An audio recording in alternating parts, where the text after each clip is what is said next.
जी हमारी ओरिया पहली देखी रघुनाथ जी पहली ताकी रघुनाथ जी हमारी ओरिया पहली ताकी रघुनाथ जी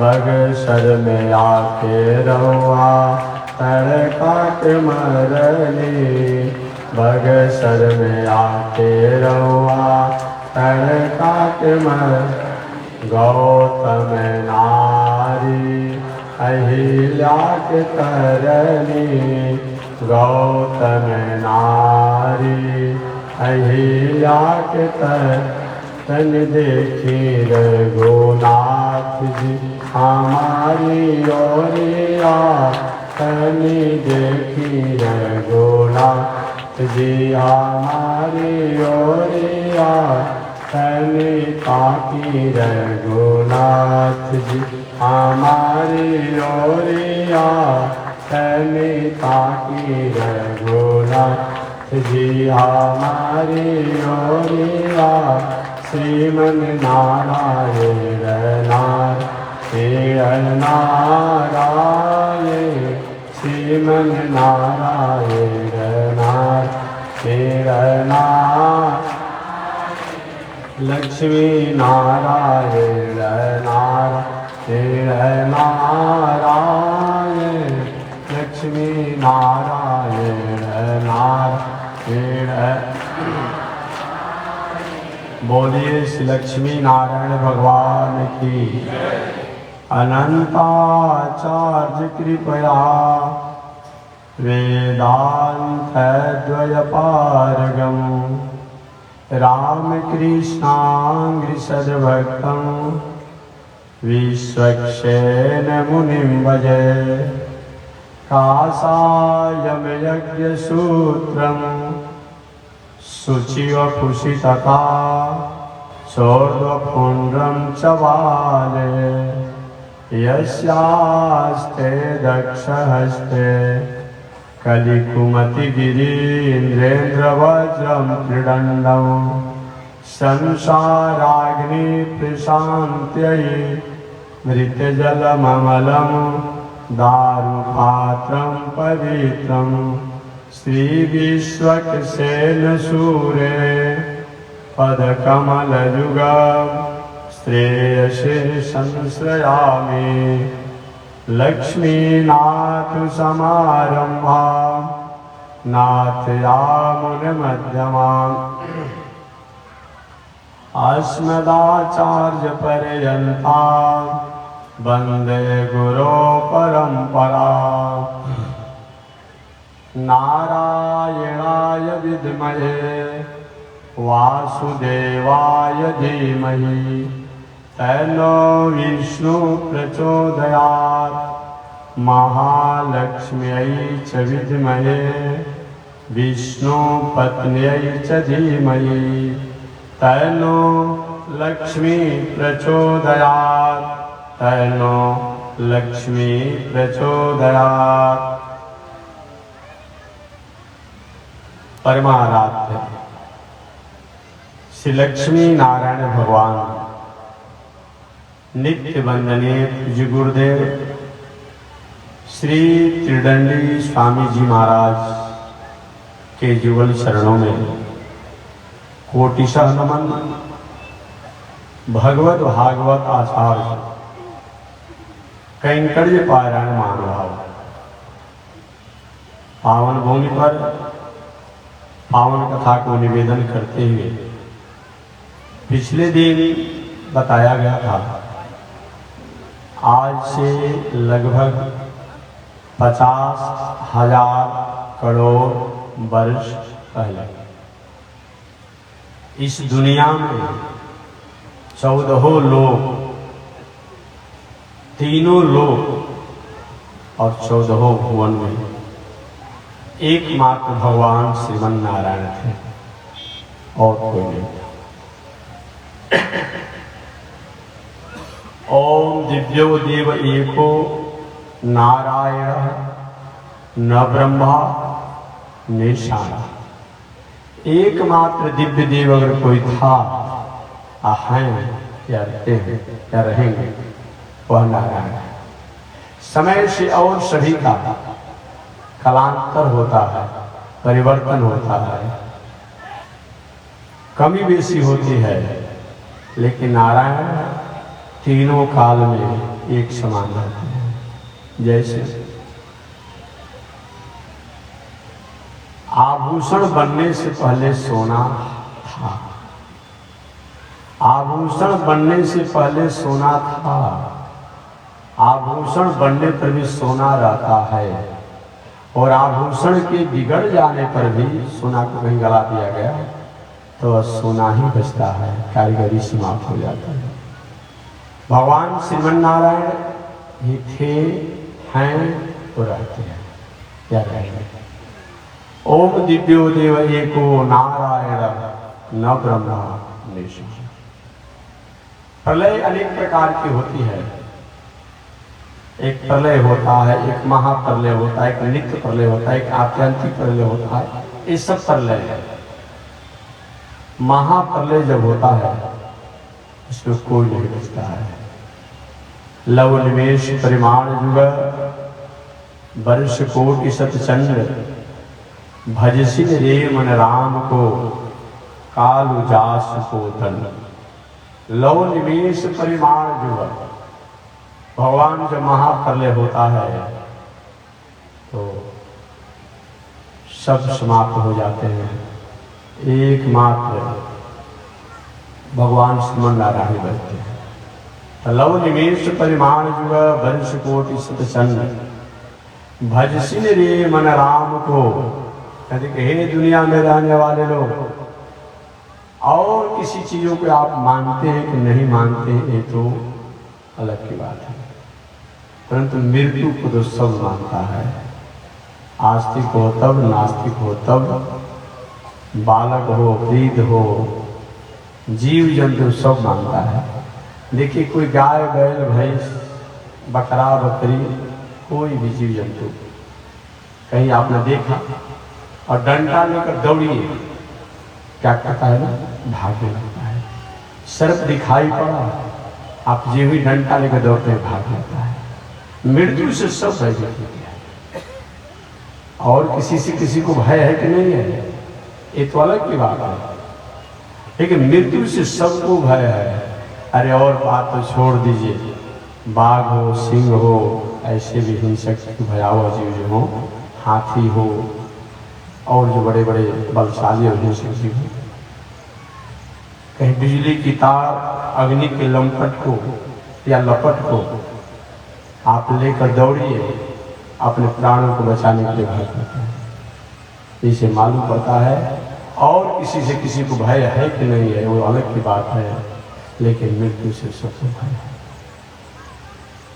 ऐसे मृत्यु के मालिक भगवान श्रीमन नारायण है। एक बार एक महोदय जी ने हमसे पूछा था कि महात्मा जी, मार्केस का अगर योग हो, शनिचर का, राहु का, केतु का बहुत बड़ा प्रभाव चल रहा हो तो क्या करना चाहिए। विद्वानों द्वारा जो किया जाता है वह आदरणीय है, वह प्रशंसनीय है, उसके प्रति हम उसको प्रणाम करते हैं, उस पर कोई टीका टिप्पणी नहीं। लेकिन सबके बात नहीं है। 5 कट्ठा खेत है, कोई खेती व्यापार नौकरी नहीं है, अब उससे अगर कहा जाए कि 50,000 का रुद्राभिषेक का महामृत्युंजय कराइए तो कहाँ से कराएंगे। श्रद्धा है उसके शास्त्र में, लेकिन किसी के पास 5 कट्ठा 10 कट्ठा अगर जमीन हो, उसमें 2-4 को परिवार हो, कैसे वो मजदूरी कर किसी तरह से जीवन पाल रहा है, पोष रहा है, कैसे वो रुद्राभिषेक को महामृत्युंजय कराएगा। भाई जो करने वाले विद्वान होंगे, भाई उनको भी तो मजदूरी देना पड़ेगा। अरे भाई मजदूरा भी अपने यहाँ मजदूरा को लगाएगा तो उसको मजदूरी देनी पड़ती है ना, थोड़ा कुछ कम बेसी हो सकता है हमारे वक्त में। हालांकि देहात की भाषा में तो कहा जाता है कि पंडित जी का दशहरा नहीं लेते हैं, नाई क्या नहीं लेता है, कपड़ा धोने वाले नहीं लेते हैं, लेकिन और ऐसा कोई होगा क्या जितने ब्राह्मण देते वालों को अगर पंडित जी के यहाँ जाते हैं तो दक्षिणा नहीं लेते हैं? लेते हैं। कभी कभी ऐसा हो सकता हुआ होगा या कोई ऐसा करता होगा। तो ब्राह्मण भी भाई महामृत्युंजय कर रहे हैं, रुद्राभिषेक कर रहे हैं, तो उनको भी तो मजदूरी चाहिए ना। एक समान व्यक्ति को आप मजदूरी देंगे और वो बेचारा त्रिम्बकम जजामहे और भी बैठ करके सारा दुनिया सोई रहती है, सब कुछ होता है, बेचारे प्रसाद पाकर सुबह से लेकर के शाम तक ले जब करते रहते हैं, उनका भी मजदूरी होनी चाहिए और देना ही चाहिए, होनी चाहिए और देना ही चाहिए। लेकिन मैं निवेदन करना चाह रहा हूँ, एक समान व्यक्ति है जिसके पास 5 कट्ठा 10 कट्ठा जमीन हो, बहुत ऊपरी आमदनी खेती व्यापार नौकरी का नहीं हो, मजदूरी करके कहीं कोई कमा लेता हो या किसी कोई तो मजदूरी नहीं करके किसी तरह से अपना जीवन जीता है, वो कहाँ से 25,000 50,000 या लाख रुपया 2 लाख रुपया खर्चा करके रुद्राभिषेक महामृत्युंजय करके उन विद्वानों की मजदूरी दे करके और अपना पूजा को मंगल करेगा। हमारे यहाँ शास्त्रों में अगर भगवान ने कृपा किया है, धन दिया है, उसके अनुसार पूजा कराइए, नहीं दिया है उसके अनुसार कराइए। कोई झोगी झोपड़ी वाला व्यक्ति हो, झोगी झोपड़ी वाला व्यक्ति हो जो तिरपाल तान करके अपना जीवन जी रहा है, किसी तरह से रह रहा है, और उसके अगर मकान पर गिद्ध बैठ जाएंगे तो क्या होगा? कुछ नहीं होगा। जो बिगड़ना है वो तो उसे बिगड़ चुका है, और उससे अधिक क्या बिगाड़ेगा बैठ करके? बताइए, चाहे शनिचर हो, राहु हो, केतु हो, ये क्या बिगाड़ेंगे?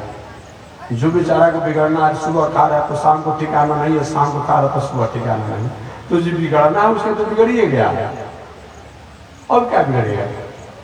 लेकिन वही कोई बहुत बड़ा संपन्न आदमी हो, 2 ताला 3 ताला मकान हो, गाड़ी घोड़ा रुपया पैसा पद प्रतिष्ठा मान सम्मान हो, यदि किंचित कहीं आकर के गिद्ध अचानक घर पर बैठ जाए तो बहुत कोई न कोई अनिष्ट और हानि का सूचक है। आपको सूचना दे रहा है गिद्ध कि कोई न कोई आपके या आपके हित नाता या आपके संबंधी में, आपके परिवार में कोई बहुत बड़ा दुर्घटना घटने वाली है, कोई न कोई मार्जन कराना चाहिए। हमारे धर्मशास्त्रों में सभी प्रकार के साधन बताए हैं, गरीबों के लिए भी, अमीरों के लिए। अभी कल या परसों से के महानुभाव ने एक पूछा कि महात्मा जी श्री का क्या उपाय है लक्ष्मी को प्रसन्न करने का? हमने हमसे क्या पूछते हैं, आप तो पंडित विद्वान आदमी हैं, हमसे क्या पूछते हैं? रोज मैं श्लोक बोलता हूँ, सब अरे भाई कहाँ है लड़के को आगे बैठा दे,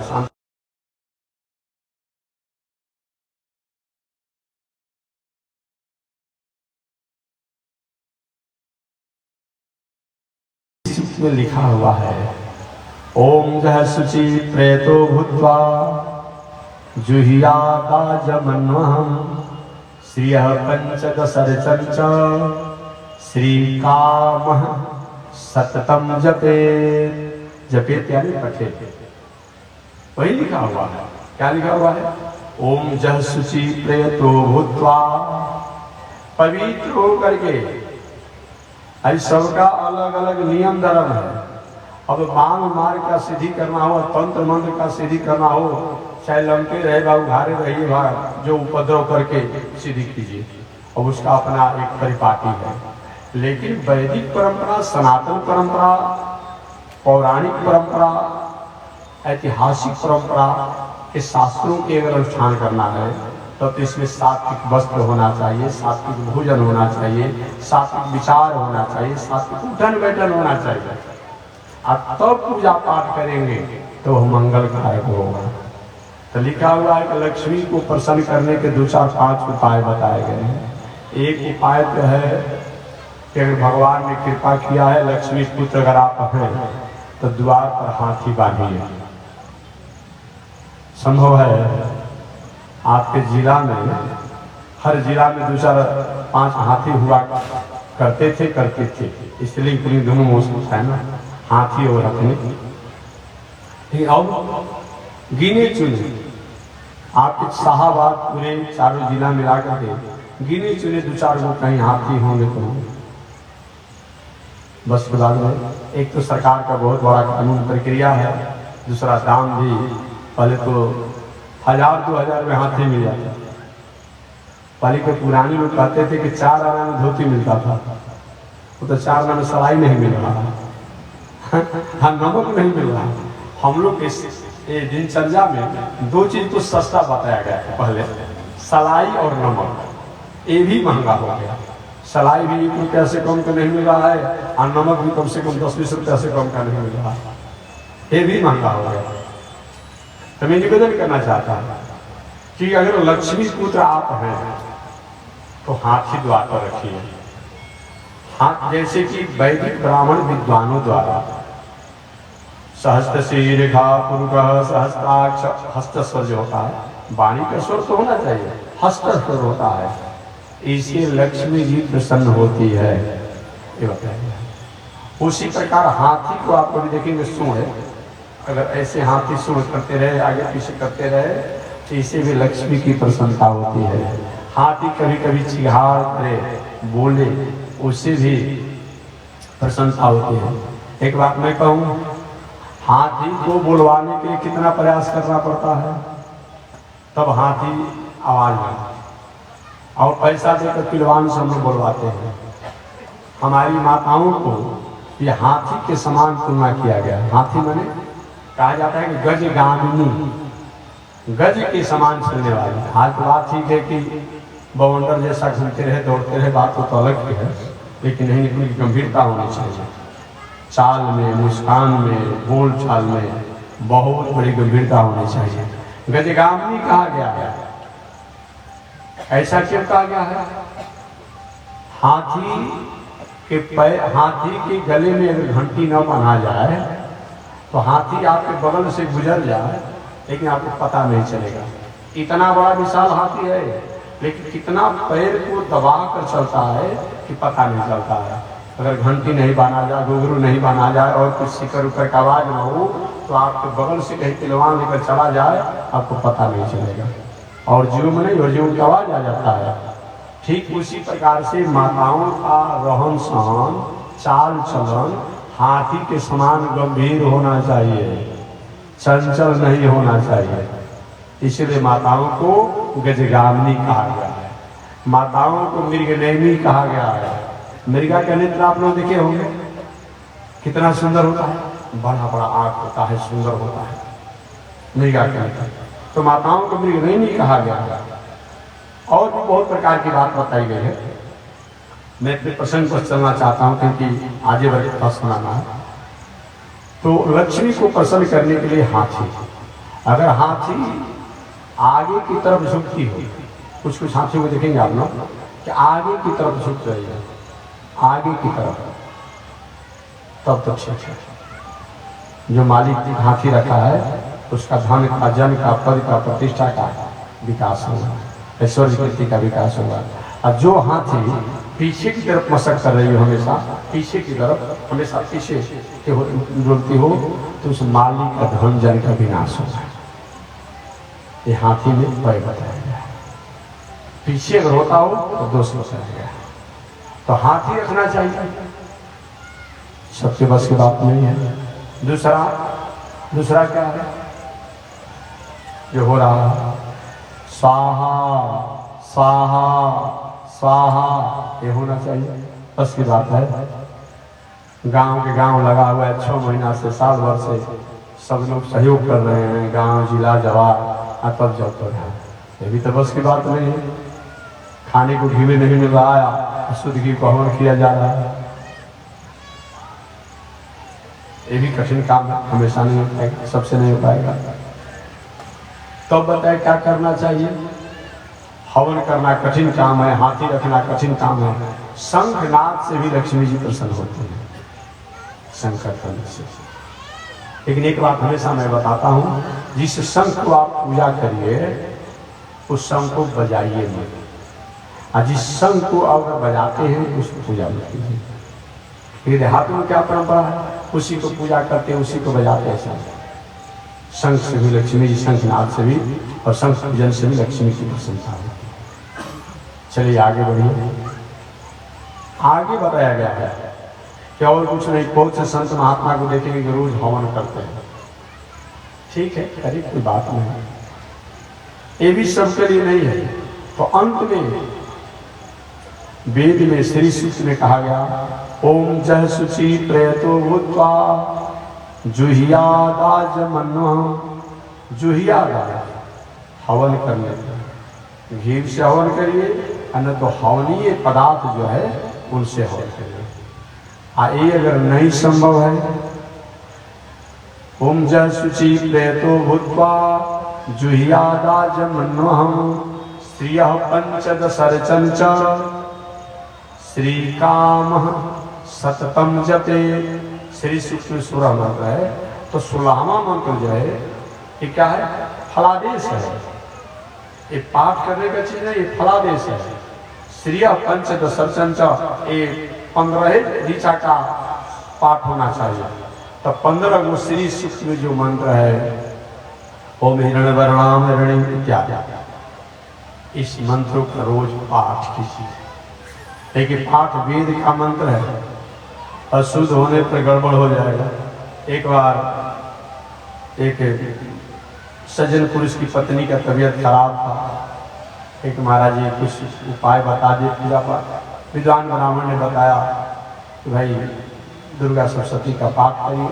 तो दुर्गा सप्तशती के पाठ में एक जो मंत्र था, उसमें माँ भारजा रक्षति, माँ भारजा रक्षति इत्यादि कोई शब्द होगा कहीं। अब वो कम पढ़े लिखे थे सज्जन व्यक्ति, वो रोज कहते माँ भारजा भक्षति, माँ भारजा भक्षति, माँ भारजा। कुछ देर के बाद उनकी पत्नी जी चली गई। पंडित जी के पास, महाराज जी आपने कहा था कि पत्नी के पत्नी तो मेरे यहाँ से चली गई, कैसे आप पाठ कर रहे थे? तो कहीं के ऊपर मैं कर रहा था। तो विद्वान ने कहा कि अगर बताओ, आप रोज कहते हैं भगवती जी हमारी पत्नी का भक्षण कर जाओ, भक्षण कर जाओ, मार डालो, मार डालो, तो क्या मंत्र में झूठा होता? इसीलिए शब्द का बहुत बड़ा महत्व होता है। कुंती शब्द है, और कुंती में से अगर बिंदु हट जाएगा तो पूजा करेगी कुंती के लिए, और फल होगा कुंती के लिए, कुता कुटी काटेंगे। इसलिए शुद्ध शब्द होना चाहिए। ठीक है, भक्ति पक्ष में कहीं हमारे द्वारा गलती हो गया वो तो ठीक है, लेकिन ऐसे रोज जानकर हम गलती करेंगे तब तो भाई बात ठीक नहीं है। अतः हमारे पुराणाचार्यों ने, शास्त्रकारों ने कहा है कि केवल मंत्र को जपने से नहीं होगा। मंत्र मंत्र पदाचार्यम, मंत्र मंत्र पदाचार्यम, मंत्र और मंत्र के देने वाले आचार्य, मंत्र में क्या वर्णन है, ये तीनों के प्रति जब तक जानकारी और निष्ठा नहीं होती है तब तक वह मंत्र पूरा पूरा कामयाब नहीं होता है। मंत्र भी होना चाहिए, मंत्र देने वाले आचार्य को भी समझना चाहिए, और उस मंत्र में क्या अर्थ है उसको भी जानना चाहिए। ये तीनों होना चाहिए, तब वो मंत्र हमारे लिए कामयाब होता है। तो मैं निवेदन करना चाह रहा था कि लक्ष्मी की प्रसन्नता के लिए उपाय बताया गया, रोज श्री सूक्त का पाठ करें। अगर ऐसा विद्वान नहीं है तो कम से कम श्रीयई नमः, श्रीयई नमः, श्रीयई नमः यही कीजिए, यही कीजिए। लक्ष्मी जी को स्मरण करके, इससे लक्ष्मी की प्रसन्नता होती है। लक्ष्मी जी इससे प्रसन्न होती है। और वो संभव विद्वान हो तो ही जो बताया गया कि या तो पाठ कीजिए या तो जप कीजिए। तब पट लिखा है, ओम जो जह शुचि प्रेतो भूत्वा जुहिया दाज मनोहम श्रिय पंच दशर्चन च श्री काम सतम जपेत। तो जपेत माने पठे, जब भी गिरती वाले लेकिन पठे, पाठ करिए, स्वाध्याय होना चाहिए। इस प्रकार हमारे जीवन में मंगल होता है।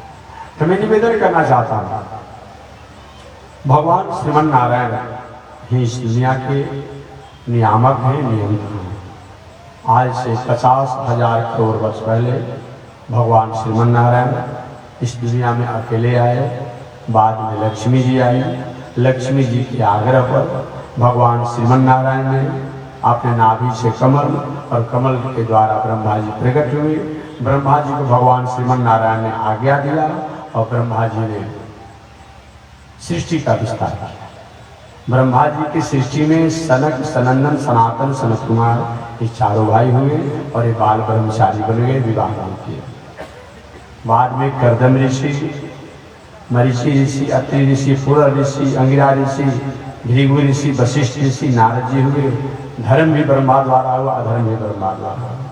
ब्रह्मा के 9 पुत्र जो हुए, उन 9 पुत्रों का विवाह कर्दम ऋषि की पत्नी और ब्रह्मा के ही एक पुत्र जो मनुज हुए, उन मनुज की लाडली बेटी देवहूति के साथ हुआ, जिनसे 9 कन्याएं हुई।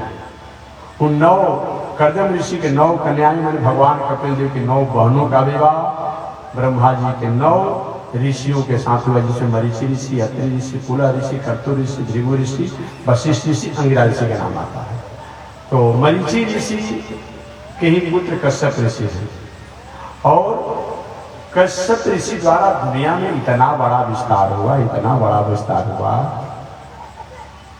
कि देवता से लेकर के, ऋषि से लेकर के, दानव से लेकर के, दैत्य से लेकर के, राक्षस से लेकर के, सांप से लेकर के,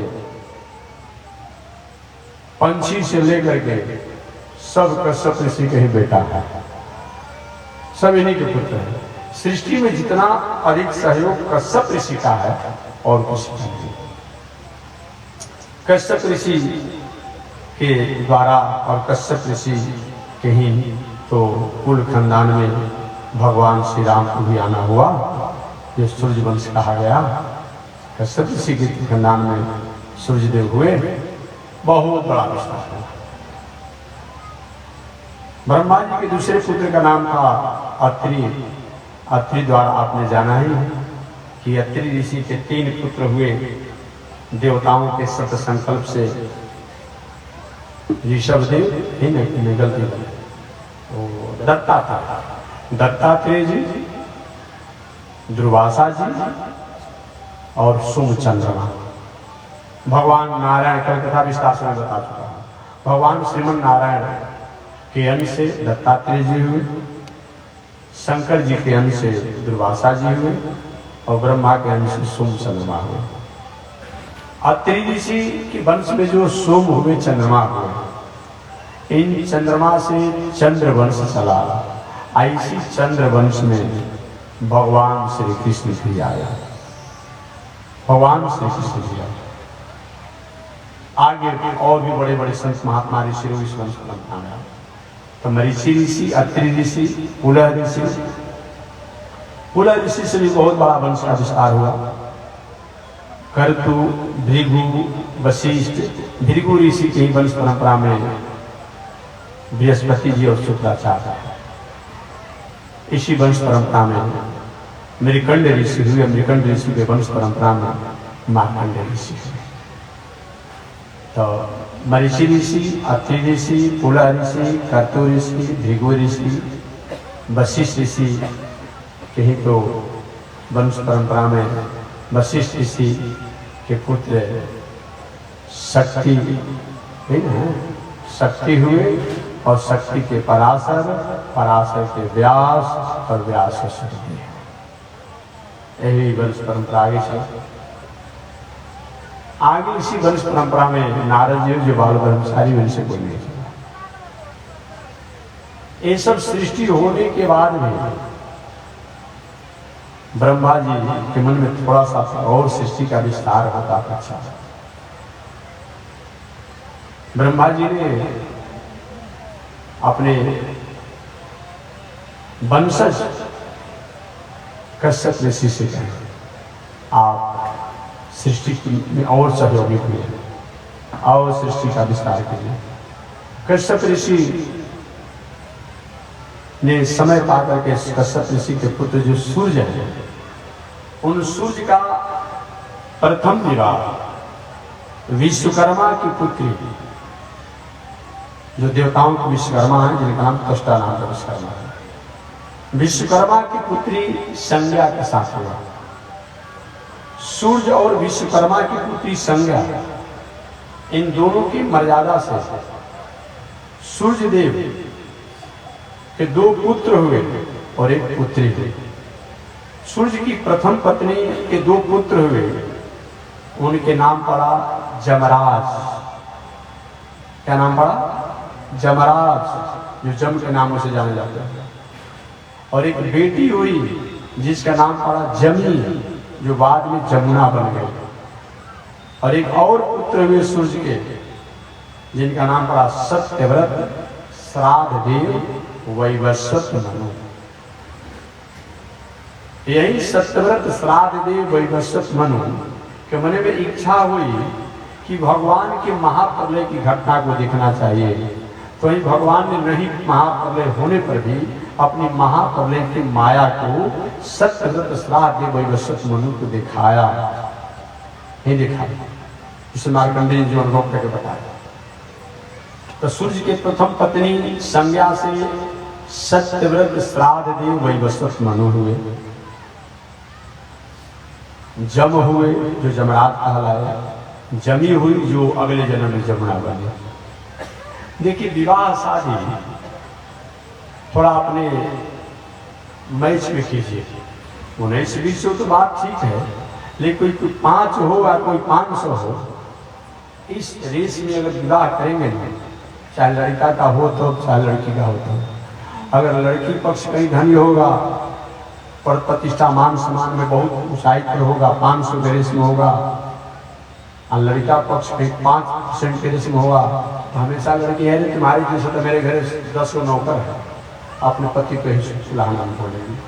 यदि किंचित कहीं लड़का ही अगर कहीं रेस में हो तो उसे लड़की को हमेशा दासी जैसे ही समझेगा, तुम्हारी 10 दासी हमारे यहाँ करेंगे। इसलिए 19-20 में विवाह करना चाहिए। सूर्यदेव ने विश्वकर्मा की पुत्री संज्ञा से विवाह कर लिया, लेकिन गन्ना नहीं बैठ पाया। हमेशा संज्ञा और सूर्य से थोड़ा सा उलझन रहा करता था।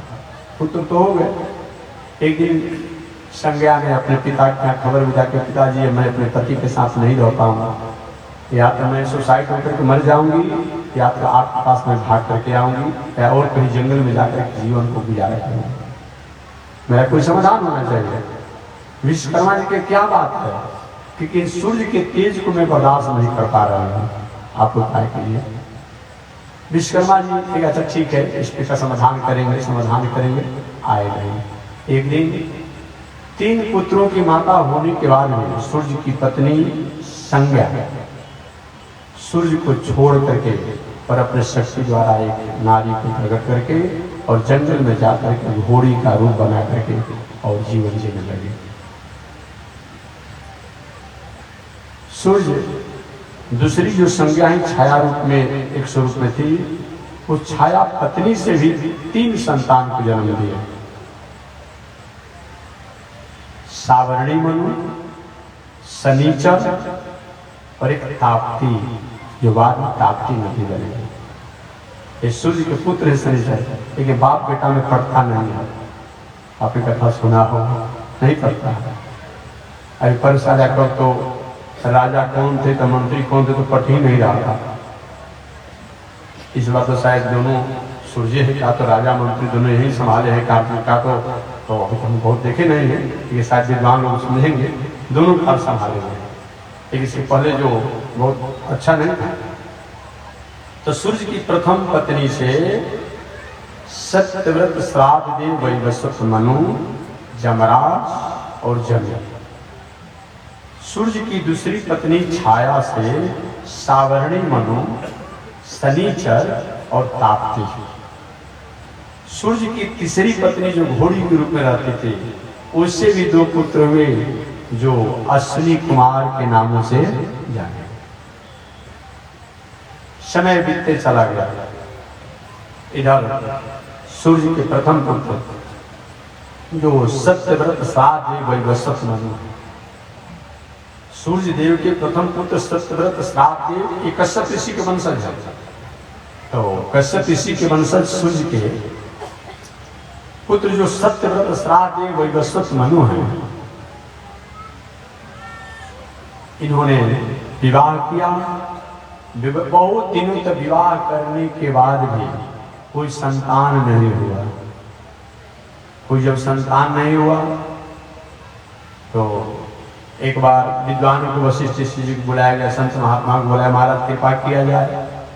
वशिष्ठ किसी ने, जैसे कि आजकल का वैज्ञानिक डॉक्टर जो आज की प्रक्रियाओं द्वारा वंश विस्तार संतान की प्रक्रियाओं का जो मेडिकल साइंस द्वारा जो ट्रीटमेंट करते हैं, जो इलाज करते हैं, उस समय वही इलाज था। वशिष्ठ ऋषि ने पुत्र की कामना से सूर्य के पुत्र सत्यव्रत श्राद्ध वैवस्वत मनु के लिए एक यज्ञ का आयोजन किया। पति पत्नी दोनों व्रत में रहे। पूजा पाठ में स्त्री पुरुष को विवाद नहीं करना चाहिए, फल अच्छा नहीं होता। अब इधर मनु जी, जो मनु मानो समझिएगा, वो मनु नहीं, जो ब्रह्मा के पुत्र उस मनु की बात नहीं कर रहा हूँ। कौन कर रहा हूँ? जो सूर्य के पुत्र हैं, सत्यव्रत श्राद्ध वैवस्वत मनु, उनकी मैं बात कर रहा हूँ। तो सत्यव्रत श्राद्ध वैवस्वत मनु की इच्छा थी कि हमारा पुत्र होता, और उनकी पत्नी की इच्छा थी कि नहीं हमको बेटी होती, हमको पुत्री होती। पुरोहितों से, ब्राह्मणों से मनु जी की पत्नी ने कहा कि सुनो ब्राह्मण देवता लोग, अगर पुत्री होने का जप करेंगे, पूजा करेंगे, अनुष्ठान करेंगे तो दक्षिणा बढ़ा दूंगी, दक्षिणा मेरे जिम्मा है। आज अगर कहीं पुत्र होने की संकल्प करेंगे तो दक्षिणा में कटौती कर दूंगा, जो मंजूर है उसको काम कीजिए। विद्वानों ने कहा भी हमको तो दक्षिणा चाहिए। और क्या किए, ये पूजा पाठ हुआ, बेटा के लिए राजा अनुष्ठान कराए थे, अब हो गई बेटी, पुत्री हो गई।